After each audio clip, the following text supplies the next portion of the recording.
ആരോഗ്യത്തിനൊപ്പം സൗന്ദര്യവും.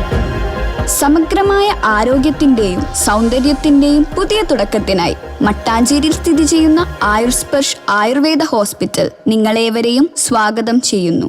കൊച്ചിൻ സാഹിത്യ അക്കാദമി വായനാ ദിനത്തിൽ എഴുത്തുകാരി സി കെ രാജം ടീച്ചറുടെ വസതിയിൽ ഒത്തുചേർന്നു. കൊച്ചിൻ സാഹിത്യ അക്കാദമി എഴുത്തുകാരി സി കെ രാജം ടീച്ചറിന്റെ വസതിയിലെ ലൈബ്രറിയിൽ വായനാ ദിനാചരണത്തിന്റെ ഭാഗമായി ഒത്തുചേർന്നു. വായനാ ദിനാചരണം മാധ്യമപ്രവർത്തകൻ വി പി ശ്രീലൻ ഉദ്ഘാടനം ചെയ്തു. അവിടെ കുറേ അധികം കുട്ടികൾ മലയാളം പറയുന്നു. പക്ഷേ മലയാളം എഴുതാത്ത, ഇതേവരെ പഠിപ്പിക്കാത്ത, ഇതേവരെ മലയാളം പഠിപ്പിക്കാത്ത ജനത എൻ്റെ മകൻ പഠിച്ചത് കേന്ദ്ര വിദ്യാലയത്തിലാണ്. അവിടെ ഇതേവരെ മലയാളം പഠിപ്പിച്ചില്ല. പക്ഷേ ഞാൻ വളരെ ചെറിയ പ്രായത്തിൽ അവനെ കൊണ്ട് മലയാളം.